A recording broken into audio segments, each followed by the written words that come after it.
Escucharon la voz de Iñaki, así que voy a saludar a Candela y a Iñaki. Bienvenidos al programa de hoy. Buen día. Buenas, buenas, buenas. Se han ido las nubes en el día de hoy. Sí. Está raro el clima, ¿no? Humedad, calor, frío, Sí.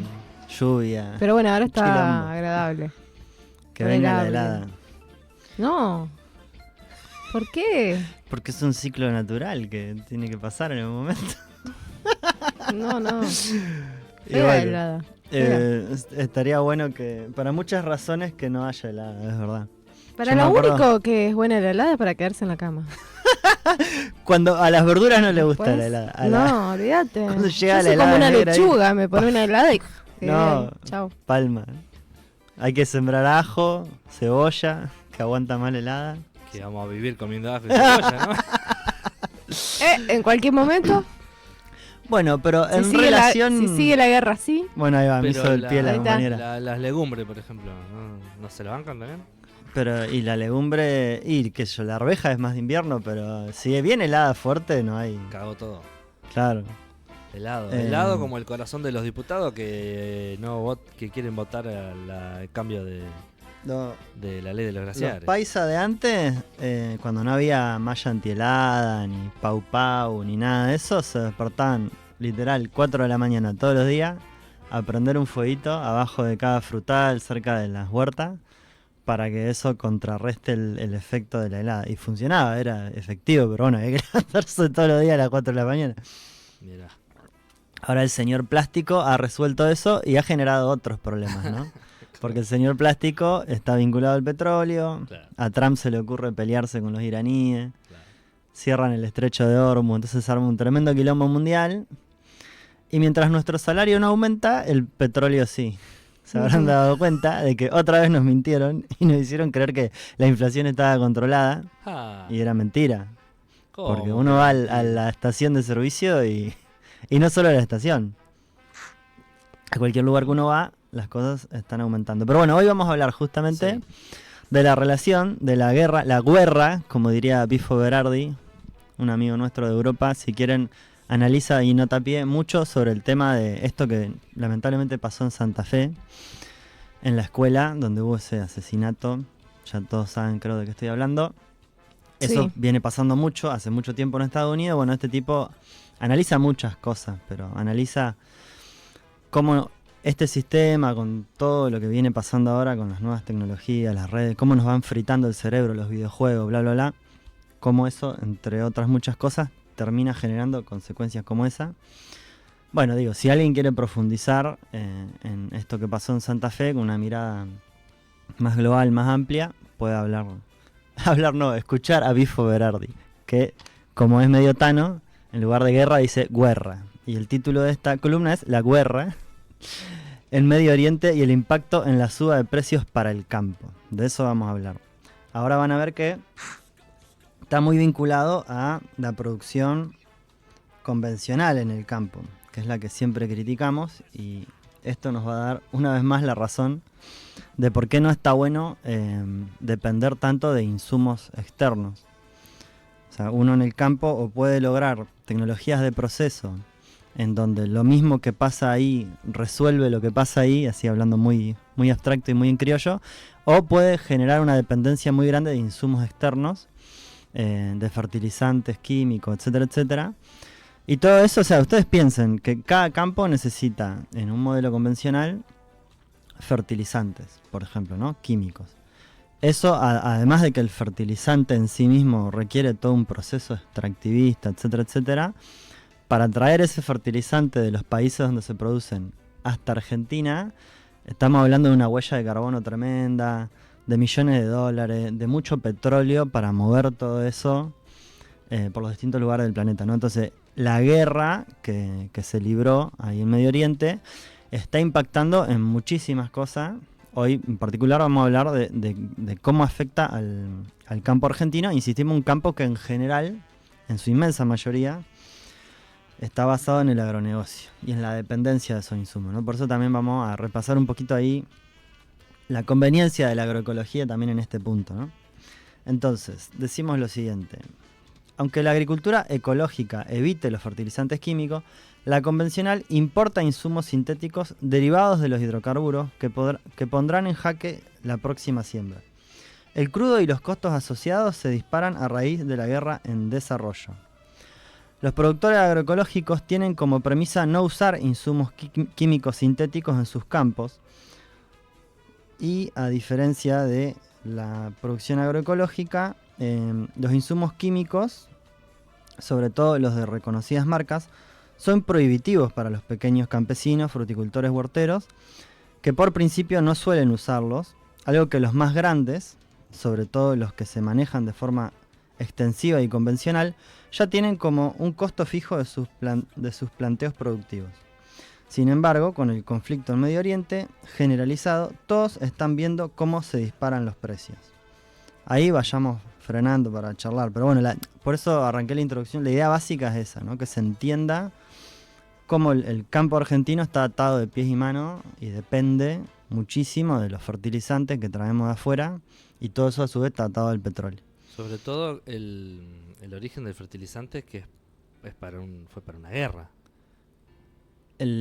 Vos decís claro, el ejemplo este que siempre damos del agente naranja, por ejemplo. O sea, Monsanto, que ahora se lo tragó Bayer, lo que se usó para bombardear a los vietnamitas, el agente naranja, ahora el mismo principio químico se usa para tirar en los campos, digamos, acá al lado nuestro, digamos. Entonces, no lo difunden como un bombardeo y no genera el daño inmediato de un bombardeo, pero sí se usan los mismos químicos que vía deriva, o sea, lo que nos llega por el viento o que filtran las napas, nos terminamos incorporando a nuestro organismo eso que es terriblemente dañino para la salud humana y ambiental.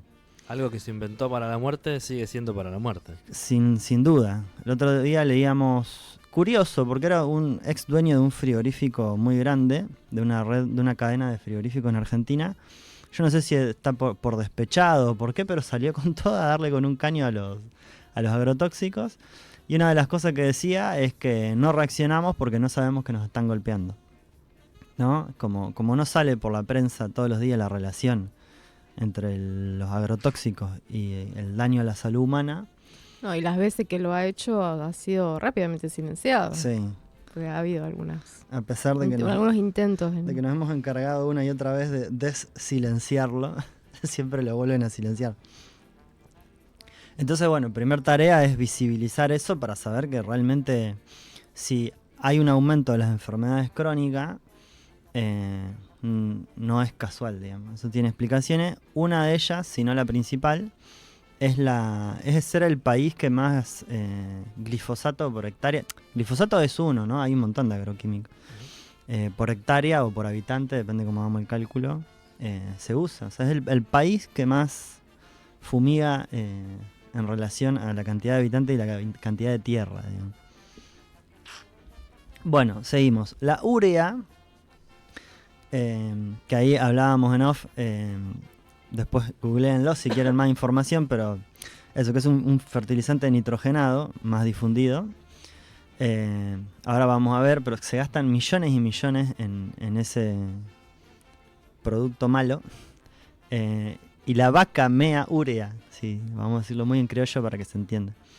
Quienes hacen agroecología extensiva, campos de 200, 600 hectáreas, lo mismo que otros, pero en un modelo convencional, con un buen manejo de pastoreo racional, de rotación de cultivo, etcétera, combinando el ganado con los granos, etcétera, no necesitan recurrir a ese insumo. Entonces, primero que los costos son mucho más bajos, porque no tenés que ir a comprar todos los días urea, y la otra que lo reemplazás por un proceso 100% natural, digamos. Entonces es ridículo que hayamos llegado a un punto de dependencia tan alto cuando estamos llenos de vacas. Hay que volver a prácticas. O sea, ¿el pis de la vaca fertiliza? Exactamente, sí. No requiere un proceso... no, lo hace la vaca. La proteína que no usa en su organismo. Okay. No, porque viste que generalmente uno ve un animal que hace pis en el pasto y se quema el pasto, digamos. Claro. ¿No? No, por eso tiene que ser un pastoreo racional. No podés dejar las vacas mucho tiempo en el mismo cuadro. Hay unas cositas que hay que hacer. Pero bueno, no solamente la orina, o sea, la bosta, la misma no es que saliva hay de que la vaca. curarlo como un bioinsumo. No, Que o sea, lo pones en un tacho no, 20 días. no, es lo que hacían los paisanos antes, de que donde habían tenido las gallinas, las rotan y la dejan descansar la tierra y ahí hacen la huerta porque sabían que esa tierra ya, o los chanchos, no sé, o sea, hay un montón de casos donde hubo animales y por X razón no se usó más, o por una organización productiva, o porque se abandonó, por lo que sea, pero no se usó más, y después vas a hacer horticultura o sembrar cereales, etcétera, y esa tierra es buenísima para... Y por eso, dicho así, parece ridículo, ¿no? Y ciertamente lo es en un punto. Que obviamente todo esto beneficia solamente a las grandes empresas que En venden realidad, esos supongo que químicos. lo que te ahorrás, digo, pienso en el sistema, es trabajo. Digo, debe ser más trabajoso plantear un sistema como vos decís, ¿no? De rotación y qué sé yo, que comprar el producto y echarlo, digo, no sé. Sí, Calculo sí, que pero viene bueno, por ahí el beneficio. esa es la discusión, porque que es es un como beneficio que por algo obvio. se vaciaron los campos, hubo migración masiva de gente que se quedó sin laburo en la ruralidad y que hoy son las villas o las barriadas populares sin laburo muchas veces en las ciudades, en el mundo urbano. Es uno de los países con mayor población urbana y eso es porque antes había mucha en el campo y tiene que ver con eso. Se ha ido reemplazando el laburo que hacía la gente por los satélites, los drones, los tractores. Sí. Sí, Entonces está buenísimo el avance tecnológico para algunas cosas, pero no para otras. Si eso va de la mano de hacer bosta la salud humana o que haya millones de personas sin laburo, y no está bueno. Hay que buscar como un equilibrio entre que el tractor sirva para que se relaje todo el mundo, no solamente el patrón, digamos, o el gran pool de siembra. Y a todo esto, este tema de la urea, ¿también se está viendo afectada por la guerra? ¿Es uno de los insumos que Claro. no Sí, llega? exacto, Porque... ahí mira, seguimos que tiene que ver con eso. La urea, el fertilizante nitrogenado más difundido para el suelo, es un subproducto del gas natural más amoníaco y CO2, y como tal tiene atado su precio al de los hidrocarburos, que en las últimas semanas venía subiendo, primero tras la incursión de Estados Unidos en Venezuela, el mayor reservorio de crudo del mundo, y ahora con la avanzada de Estados Unidos e Israel sobre Irán, el tercero en reservas de petróleo a nivel global y productor junto a Egipto del 20% de la urea mundial. Además no nos olvidemos que los iraníes exportaban mucho a China, digamos, ¿no? Así que no, como suelen decir algunos, no es Irán, es China, ¿no? En la pelea geopolítica entre Estados Unidos y el gigante asiático. Decíamos entonces, en apenas una semana el precio del crudo Brent de referencia para la Argentina pasó de $75 a 107. Argentina importa más de la mitad de los fertilizantes que usa. O sea, hay muchísima dependencia. Como el 80% del costo de producción de la urea se explica por el gas, la zona beligerante que rodea el estrecho de Hormuz, por donde pasa el 25% del comercio mundial del petróleo y el 20% del GNL, también se transportan los granos, ya hace unas semanas que empezó a impactar en el costo de reposición de este producto en todos los países consumidores. Los fertilizantes fosfotados, que junto al potasio y el nitrógeno conforman el triángulo de nutrición primordial para todos los cultivos, también están inflando su precio por el mismo motivo. El fosfato diamónico subió menos, pero su precio ya se acerca a los $800 por tonelada. Bueno, no queremos aburrir con los datos. Vamos a ir acá. Los ataques con misiles, drones y bombas en toda esa zona no solo provocaron muerte y destrucción, también generaron impactos en áreas petroleras, paradas de producción en refinerías, cierre de puertos y aeropuertos, peligro para la navegación comercial en la zona y como derivación, suba de costos y precios. Uy, se me fue. Las rutas alternativas son más largas, costosas y ahora demandan seguros más caros. En la primera semana de los ataques, los precios internacionales de la urea experimentaron subas de entre 23 y 80 toneladas, con relación al valor previo. Al estar en época de cosecha, y ahí vamos a argentinizamos el debate, que está bueno pensarlo así, ¿no? O sea, como bueno, está re lejos. Irán, Medio Oriente, bla, bla, bla. Como uno podría decir, bueno, ¿y eso en qué me afecta a mí? Bueno, dejando de lado la discusión ética de che, dale, están matando gente, punto, no hay más discusión. Pero además de eso, uno va después a la YPF y ve que todos los días aumenta el petróleo. Entonces, hasta en la economía individual. Y todos los impactos que eso tiene, ¿no? Pues estamos hablando de cómo impacta en el campo, que es una de las economías más importantes del país. Al estar en época de cosecha en el país, no hay demanda urgente por comprar y aplicar estos productos, pero en pocos meses la habrá. El maíz y el trigo concentran el 70% del uso de fertilizantes en la Argentina. La soja solo representa menos del 10%. Y la urea es el principal insumo para estos cultivos. En Sudamérica, en la primera semana de los ataques, el costo y flete marítimo de la urea a cargo del vendedor registró un aumento de 160 toneladas, con lo que el valor teórico puesto en destino ronda los $700 por tonelada y todo indica que seguirá en ascenso. Por este motivo, la cadena comercial regional de importadores y distribuidores en su mayoría se retiró del mercado, al no tener un valor estimativo del costo de exposición. La incertidumbre sobre las exportaciones desde Arabia Saudita y el encarecimiento de materias primas como el azufre y el amoníaco llevaron a los proveedores a manejarse con cautela y a los fabricantes a frenar sus plantas industriales. Ahí ya terminamos. Según los especialistas, la relación de precios cada vez más desfavorable entre el costo de los fertilizantes y el valor de las materias primas agrícolas ha llevado al sector a mantenerse en estado de alerta y buscar alternativas para cuando en la segunda mitad del año se empiecen a planificar las siembras. Además, habrá que ver cómo se comportan las cotizaciones del trigo y maíz, que también están viendo afectados sus precios a futuro como derivación del clima beligerante. Bueno, eso, data dura para acompañar lo que decíamos más arriba, ¿no? Porque si no, pareciera que estamos solo opinando sin tener un sustento. Y no lo hay, y bueno, son todos esos números que dábamos recién, ¿no? Pero repasamos esa idea de la dependencia estructural que tiene la forma de producir en el campo argentino, lamentablemente mayoritaria, que insistimos, tiene que ver con esto de la dependencia de los insumos. Y sobre todo hay una tendencia a que, si bien hay muchas vacas, cada vez hay menos porque bueno, le sirve más al campo exportar trigo, soja, concentrarse ahí. Entonces lo que antes eran las chacras o los campos mixtos, donde se combinaba el ganado con la agricultura, hoy en día cada vez hay más esquemas de producción rural donde solamente tenés cereales.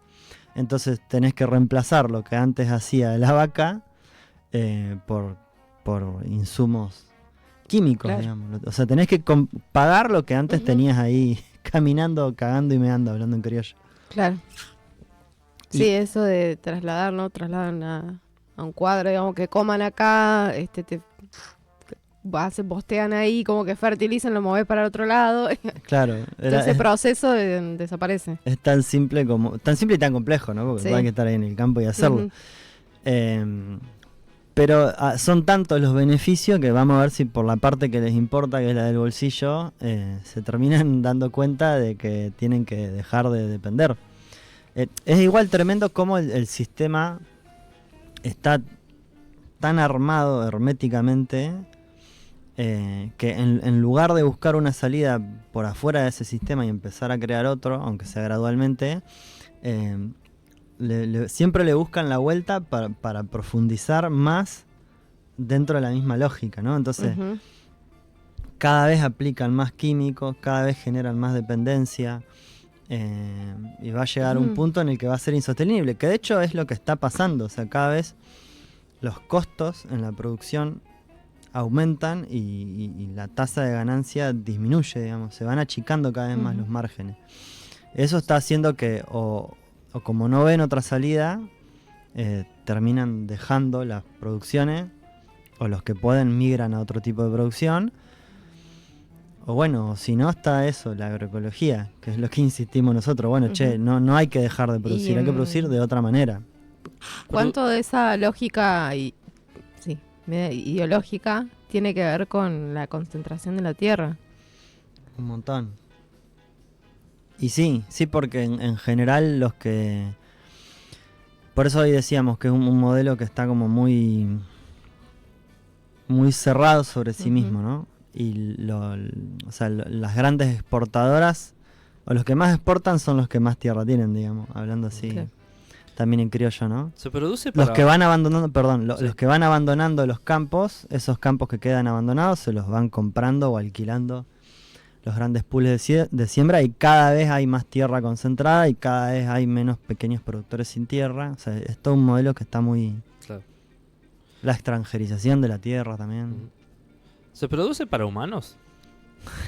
Se produce para que... Para la IA. Bueno, esa es otra. Mira, ahí me diste pie. Ahora no sé cuál de las dos cosas decir. Porque yo tenía como 5 preguntas encadenadas. No, o sea, a ver, en la cabeza de un tipo que produce y está pensando en cuándo llevar su producción a Cañuelas, a Liniers, en el caso del ganado, o en qué puerto llevar los cereales para que se vayan a Europa, Estados Unidos, etcétera. Un tipo quiere hacer guita, nomás quiere que le paguen, no le importa si después eso, en lugar de quedar barato en su patria, se exporta. Es lo que siempre decimos, se termina convirtiendo, en lugar de alimentos, se empieza a pensar como mercancía. Entonces, una vez que se piensa como mercancía, lo que rige es la ley de oferta y demanda en este sistema capitalista, y eso hace que, pienses en cómo darle la mayor rentabilidad posible a eso. Claro. Entonces ya arrancamos mal, digamos, porque no estamos pensando en que eso es comida y tiene que terminar en la panza de alguien, digamos. Estamos pensando en hacer plata y todo lo demás no me importa. Es muy distinto a las propuestas de agroecología, en donde eso, hay una lechuga que viaja 500 kilómetros, hay ganado que se va y en el mejor de los casos vuelve, pero volvió ya con una huella de carbono tremenda que hizo que se aumentara el precio, cuando no, hay que producir localmente y consumirlo localmente, digamos. Claro, no, porque pensaba que toda esa búsqueda de la rentabilidad y de que hace falta ponerle la urea y no sé qué más, es porque estás buscando un rinde que capaz no es necesario para alimentar, por lo menos acá Argentina, sobra. Y la otra pregunta es, el alimento que se vende, ¿va a parar a donde se necesita? No, además de que no va a parar donde se necesita, hay cálculos, yo no me acuerdo, pero son millones de toneladas de alimento que se tira. Claro, digo, porque no estamos vendiéndole harina a África. Es absolutamente ineficiente el sistema mundial de distribución de alimentos, digamos. Insistimos eso, hay cosas que viajan, o insólito, ¿no? Que se va la leche de Argentina y vuelve hecha yogur y se fue a no sé qué país de Europa donde se procesó el yogur, y el plástico que se hizo en otro país, no sé qué, todo un ensamblaje mundial que te la venden como, miren las bondades de la eficiencia capitalista, como ahora todo interconectado y no sé qué, y no hablan de todos los daños que están generando, cuando tendría que ser todo mucho más simple, ¿no? No, tampoco se puede producir en cada pueblo todo lo que se consume, pero sí avanzar en modelos que sean menos dependientes, digamos. Entre un montón de razones, porque después se acaba el petróleo o hay una guerra y quedamos totalmente desprotegidos en la lona, digamos. No tenemos forma de resolverlo porque es tanta la dependencia que no pueden pasar de la agroecología de un día para el otro. O sea, estos son procesos que habría que haberlos empezado mucho antes, pero bueno, nunca es tarde, digamos. Ahí está la agroecología avanzando en todo el país, demostrando que se puede hacer de otra manera, digamos. Bueno, otro de las aristas de esta guerra de mierda, donde encima el presidente nos está metiendo. El presidente argentino nos está metiendo en esa guerra. Nos está mintiendo, entendí yo. También, pero además nos está el presidente metiendo. No miente. No. Así que bueno, ustedes agradezcan que seguimos acá, después de la amenaza de Trump de hacer extinguir toda una civilización. Yo digo, ¿qué va a hacer? ¿Le va a tirar un bombazo nuclear? En Irán ya estaban repartiendo tabletas de yodo. ¿Cómo es eso? Y para la radiación. Ya estaban por eso. repartiendo. Después anunciaron la tregua esa. La tregua que sí es como la de Israel-Palestina, que a los 2 segundos ya la habían roto. No, es que no hubo, o sea, seguían los bombardeos de un lado de otro. Claro. Pero bueno, nada, uno tiene esa sensación tan loco que pues es como que te genera ese estado de posibilidad. Y ya lo hicieron además, ya tiraron una bomba en Hiroshima y Nagasaki. Sí. Y en esa época había muy poco arsenal nuclear en comparación con lo que hay hoy, muy pocos países con esa tecnología. Hoy basta con que solo Pakistán y la India, que son de los países que tienen arsenal nuclear los que menos tienen, solo con que Pakistán y la India, que además hay un montón de hipótesis de conflicto, o más que hipótesis, están siempre en conflicto. Basta con que esos 2 países entren en guerra nuclear para que desaparezca toda la humanidad. Porque eso queda en la atmósfera, vuela, yo no lo sé explicar bien, pero básicamente empieza a trasladarse por todo el planeta toda esa contaminación, y no es que queda en la India y en Pakistán. Sí. Llega, sí, los traslada, vientos claro, llevan los vientos, la radiación y además te hace el invierno nuclear. Y acá estamos hablando no de Pakistán y la India, sino de Estados Unidos, Irán. Son potencias que tienen mucho más, me refiero a Estados Unidos, mucha más. Bueno, Estados Unidos de hecho el que más arsenal nuclear tiene. Si había miedo a que haya un loco con poder de apretar el botón, ya estamos viviendo eso. Y encima está enfermo el tipo. ¿Ah? Que está enfermo. Hace poco se dieron cuenta que no sé qué problemas tenía, como que hay un momento donde como que se cae, no sé qué pasa. Trump, sí, mirá. Y nada, la gente enferma suele tomar decisiones de mierda. Es muy siempre fue muy preocupante, y ahora estamos en una situación, si estábamos parados en una gelatina, ahora la gelatina a su vez está arriba de una mesa que le falta una pata. Sí, se tiene que lograr desescalar ese conflicto, porque si no nos vamos todos al tacho. Pero bueno, ahí mira, hoy que mencionabas lo de la IA, vamos a relacionarlo también vamos a hacer un poco de terrorismo psicológico, con toda esta guerra también está relacionada con eso. No es casualidad que ahora que se intensificó el uso masivo de la IA, que tiene un daño ecológico detrás inmenso, que no es algo que flota en el aire, sino que tiene un sustento material que consume millones de litros de agua. Bueno, está vinculado todo esto que se dice ahora de las tierras raras, litio, bueno, todo eso. Y nada, las potencias quieren seguir su maquinaria en marcha y se pelean porque es finita la cantidad de petróleo que hay en el mundo, de litio, de tierras raras, etcétera. Entonces se están sacando los ojos por sostener ese modelo que en realidad es insostenible, digamos. Entonces cada vez que buscamos algo con la IA estamos contribuyendo indirectamente a que las potencias requieran esos recursos, mal llamados recursos, y o sea, para desescalar también tenemos que desescalar ese tipo de usos, pero bueno, ahí para correrse de la lógica de criticar que nos fumigan, criticar la IA por su huella ecológica, criticar todo eso, bueno, hay que construir alternativas, porque si no es muy difícil cuestionar cosas que después uno en su vida individual termina usándolas. Yo no uso IA particularmente, pero sí ando en auto, entonces sería re hipócrita si digo, petróleo no. Si no construimos alternativas, hay que construir alternativas, si no, no hay escapatoria. Bueno, para la producción agroecológica, para la producción rural, la alternativa es la agroecología. Después habrá que ir pensando cuál es la alternativa para reemplazar el petróleo, para reemplazar tantas cosas que no es el problema del exceso, del uso, ¿no? El problema es en sí mismo ya, por ejemplo, volviendo al campo, el uso de fertilizantes químicos. O sea, hay sustancias que son tóxicas, punto, ya está. ¿Cómo le vas a poner veneno a la comida? Eso pasa en las películas cuando alguien quiere matar a otro, digamos. Y estamos haciendo eso, es una locura. Entonces, basta con eso, y más cuando hay otras opciones, ¿no? Si fuera realmente que no hay alternativa, y bueno, dale, aceptamos que estamos condenados a la muerte y nos morimos gradualmente, pero hay opciones, entonces paremos la pelota y avancemos para otro lugar. Bueno, le dedicamos a los que están haciendo la guerra este tema de los Cadillacs, que se llama Malbicho, y termina con esta frase que dice: yo no voy a la guerra, a la violencia, a la injusticia ni a su codicia. Digo no, paz en el mundo. Así vamos, que aguante la FAO. nos vamos con esta. Gracias, Iñaki. A ustedes. Nos